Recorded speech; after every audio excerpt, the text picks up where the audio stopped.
नमस्कार मित्रों, अगर आप अपने जीवन में कभी गरीबी का सामना नहीं करना चाहते हैं तो माता लक्ष्मी और उनकी बहन की इस पुण्य कथा को पूरा अवश्य सुनिएगा। कथा को बीच में अधूरा छोड़ने की भूल ना करें। श्री लिंग महापुराण के अनुसार जो मनुष्य इस कथा को ध्यान पूर्वक सुनता है और दूसरों को सुनाता है, उसके सभी पाप नष्ट हो जाते हैं और वह मनुष्य धनवान हो जाता है। इसलिए माता लक्ष्मी की कृपा प्राप्त करने के लिए इस कथा को ध्यान पूर्वक अवश्य सुनें। कथा आरंभ करने से पहले आपसे अनुरोध है कि अगर आपको कथा पसंद आए तो हमारे चैनल को सब्सक्राइब अवश्य करें। श्री लिंग महापुराण में उत्तर भाग के 6ठे अध्याय के अनुसार ऋषि गणों ने सूत जी से पूछा, आप हम लोगों को बताएं, अलक्ष्मी की उत्पत्ति कैसे हुई।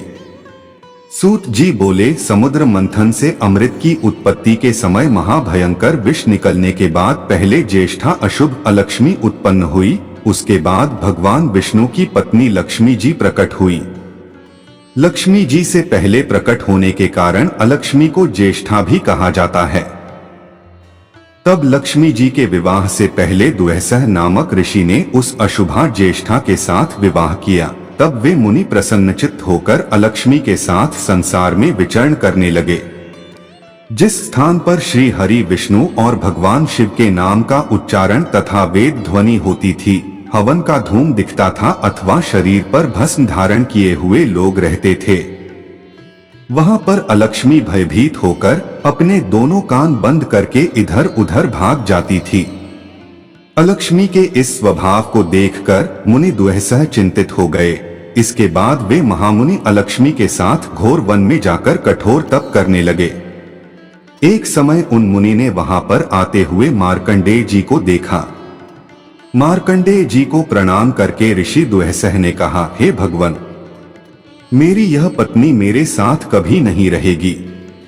मैं क्या करूं, अपनी इस पत्नी के साथ कहां जाऊं और कहां ना जाऊं।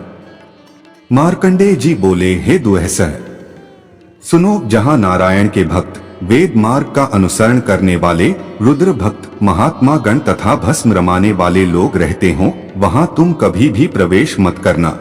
उनके धन, घर, बाग और गौशाला में कभी भी प्रवेश मत करना, क्योंकि भगवान विष्णु का चक्र उन लोगों के अमंगल का सदा नाश कर देता है। जिस घर में स्वाहाकार तथा वषटकार होता हो तथा जहां पर सामवेद की ध्वनि होती हो, उसे छोड़कर अन्य कहीं चले जाना। जो लोग सदा वेद अभ्यास में संलग्न हो, जो वेदों के अनुसार कर्म में लगे हों और जो भगवान वासुदेव की पूजा करते हों, उन्हें दूर से ही त्याग देना। जिनके घर में अग्निहोत्र और शिवलिंग का पूजन होता हो और जिनके घरों में भगवान वासुदेव तथा भगवती चंडिका की मूर्ति विराजमान हो, समस्त पापों से रहित उन लोगों को छोड़कर दूर चले जाना। हे दुएसह, जो लोग नित्य तथा नैमित्तिक यज्ञों के द्वारा महेश्वर की आराधना करते हैं, उन्हें छोड़कर तुम अलक्ष्मी के साथ अन्य कहीं चले जाना।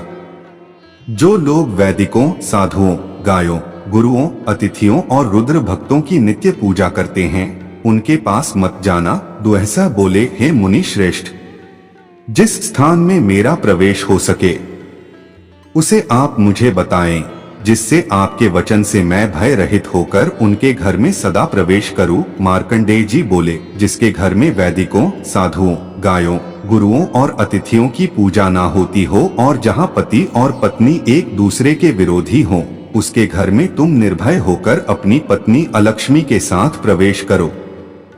जहां पर देवाधिदेव महादेव की निंदा होती हो, वहां तुम भय रहित होकर प्रवेश करो। जहां भगवान वासुदेव के प्रति भक्ति ना हो, जहां सदाशिव ना स्थापित हो, जहां मनुष्यों के घर में जप होम आदि ना होता हो, भस्म धारण ना किया जाता हो, जहां लोग भगवान विष्णु के नाम का संकीर्तन ना करते हों, जहां लोग दुष्ट मनुष्यों के साथ रहते हों, जहां मनुष्य भगवान श्री कृष्ण को प्रणाम ना करते हो, वहीं पर तुम अपनी पत्नी के साथ सदा प्रवेश करो।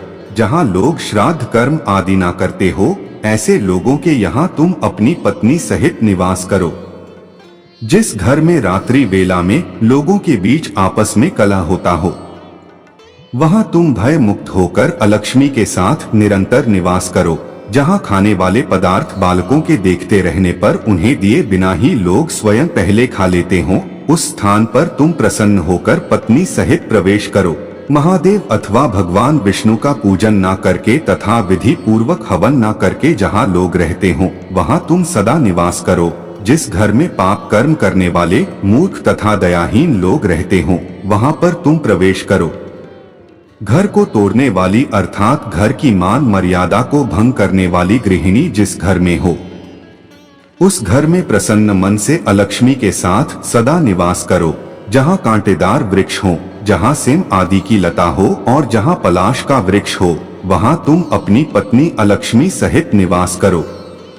जिनके घरों में आक आदि दूध वाले वृक्ष मल्लिका के वृक्ष हों उनके घरों में तुम पत्नी के साथ प्रवेश करो। जिस घर में अपराजिता, नींबू, जटामासी, केले के वृक्ष हों वहां पर तुम अपनी पत्नी अलक्ष्मी के साथ प्रवेश करो। जहां ताल, तमाल, इमली, कदम्ब और खैर के वृक्ष हों वहां तुम अपनी पत्नी अलक्ष्मी के साथ प्रवेश करो। जिनके घरों में बरगद, पीपल, आम, गूलर तथा कटहल के वृक्ष हों उनके यहाँ तुम अपनी पत्नी अलक्ष्मी के साथ निवास करो। सोने, बैठने, भोजन तथा भ्रमण के समयों में जिनकी वाणी सदा भगवान श्री हरि के नामों का उच्चारण नहीं करती उनका घर अलक्ष्मी सहित तुम्हारे निवास करने के लिए मैं बता रहा हूँ। जहाँ विष्णु भक्ति से विहीन, महादेव की निंदा करने वाले, नास्तिक और मूर्ख व्यक्ति रहते हो वहाँ पर तुम अपनी पत्नी के साथ निवास करो। जो मूर्ख तथा अज्ञानी लोग अकेले ही पका हुआ अन्न खाते हैं और स्नान आदि मंगल कार्य नहीं करते हैं उनके घर में तुम प्रवेश करो। जो स्त्री साफ सफाई नहीं रखती हो, शरीर की स्वच्छता नहीं रखती हो और खाने योग्य या नहीं खाने योग्य सभी पदार्थों को खाती हो उसके घर में तुम अलक्ष्मी सहित नित्य निवास करो। जो गृहस्थ मानव स्वयं मलिन मुख वाले, गंदे वस्त्र धारण करने वाले तथा गंदे दांतों वाले हैं उनके घर में तुम प्रवेश करो। जो लोग अपना पैर नहीं धोते, संध्या के समय सोते हैं और संध्या के समय भोजन करते हैं उनके घर में तुम अलक्ष्मी के साथ निवास करो। जो मूर्ख मनुष्य बहुत भोजन करते हैं, अत्यधिक पान करते हैं और जुआ संबंधी बातें करने में तथा जुआ खेलने में लगे रहते हैं उनके घर में तुम अलक्ष्मी सहित प्रवेश करो। जो लोग साधुओं के धन की चोरी करते हैं, अपात्रों का पूजन करते हैं और बुरे मनुष्यों का अन्न खाते हैं उनके घर में तुम प्रवेश करो। जो मनुष्य मदिरा पीने में लगे रहते हैं, पापी हैं, मांस खाने में लगे रहते हैं और पराई स्त्रियों में आसक्त रहते हैं उनके घर में तुम अलक्ष्मी सहित निवास करो। जो लोग पर्व के अवसर पर भगवान की पूजा नहीं करते हैं, दिन में तथा संध्या के समय मैथुन करते हैं उनके घर में तुम निवास करो। जो लोग कुत्ते तथा मृग की भांति पीछे से मैथुन करते हैं और जल में मैथुन करते हैं उनके यहाँ अपनी पत्नी अलक्ष्मी सहित तुम निवास करो। जो नीच मनुष्य रजस्वला स्त्री के साथ अथवा चांडाली के साथ या कन्या के साथ अथवा गौशाला में संभोग करता है उसके घर में तुम निवास करो। अधिक कहने से क्या लाभ। जो लोग नित्य कर्म से विमुख तथा रुद्र भक्ति से रहित हैं उनके घर में तुम प्रवेश करो। कृत्रिम साधनों से संपन्न होकर जो मनुष्य स्त्री के पास जाता है और स्त्री संसर्ग करता है उसके यहाँ तुम अपनी पत्नी सहित प्रवेश करो। ऐसा कहकर मार्कंडेय मुनि अपने नेत्र धोकर वहां पर अंतर्धान हो गए। उसके बाद मार्कंडेय ऋषि के द्वारा बताए गए स्थानों विशेष करके भगवान विष्णु की निंदा में लगे रहने वाले लोगों के यहाँ वे मुनि दुहसह अपनी पत्नी अलक्ष्मी सहित पहुँचे। किसी समय एक तालाब देखकर दुहसह मुनि ने अलक्ष्मी से कहा, तुम इस तालाब के तट पर आश्रम में स्थित पीपल वृक्ष में रहो, मैं रसातल में प्रवेश करूंगा। हम दोनों के निवास योग्य स्थान देखकर मैं तुम्हारे पास पुनः आ जाऊंगा। उनके ऐसा कहने पर ज्येष्ठा अलक्ष्मी ने उनसे कहा, हे महाभाग, मैं क्या खाऊंगी? मुझे कौन बलि प्रदान करेगा?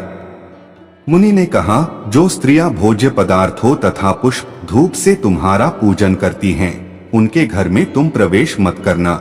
ऐसा कहकर वे मुनि बिल मार्ग से पाताल में प्रवेश कर गए। वे मुनि आज भी जल में निमग्न हैं और अशुभा अलक्ष्मी गांव, पर्वत आदि बाह्य स्थानों में रह रही है। संयोगवश किसी समय अलक्ष्मी ने तीनों लोकों के स्वामी भगवान विष्णु को लक्ष्मी जी के साथ देख लिया। तब अलक्ष्मी ने उनसे कहा, हे प्रभु, मेरे पति मुझे छोड़कर इस बिल में प्रवेश कर गए हैं। हे जगन्नाथ, मैं अनाथ हूँ, इसलिए आप मुझे आजीविका प्रदान करें। भगवान विष्णु ज्येष्ठा अलक्ष्मी से हंसकर कहने लगे, जो लोग भगवान शिव की, माता पार्वती की और मेरे भक्तों की निंदा कर, उनका धन तुम्हारा ही है। जो लोग महादेव की निंदा करके मेरा पूजन करते हैं, मेरे वे भक्त निश्चय ही अज्ञानी तथा अभागे हैं, उनका भी धन तुम्हारा है। भगवान शिव का तिरस्कार करके जो लोग मेरा पूजन करते हैं, वे मेरे भक्त बिल्कुल नहीं हैं, वे अभिमानी हैं और मेरा भक्त होने का पाखंड करते हैं। उनका भी घर, धन, खेत तथा यज्ञ आदि, तालाब, कुआं खुदवाने का पुण्य कार्य सब कुछ तुम्हारा ही है। ऐसा कहकर उन अलक्ष्मी को विदा करके भगवान विष्णु अलक्ष्मी के क्षय की सिद्धि के लिए लक्ष्मी जी के साथ रुद्र का जप करने लगे। सूत जी कहते हैं, हे मुनीश्वरों, जो मनुष्य इस अलक्ष्मी के वृत्तांत को पढ़ता है अथवा सुनता है या श्रेष्ठ द्विजों को सुनाता है, वह पाप रहित तथा लक्ष्मीवान हो जाता है और शुभ गति प्राप्त करता है। अगर आपको ये कथा पसंद आई हो तो वीडियो को लाइक करके कमेंट में जय मां लक्ष्मी अवश्य लिखें। इसी तरह की और पौराणिक कथाएं सुनने के लिए हमारे चैनल को सब्सक्राइब करें।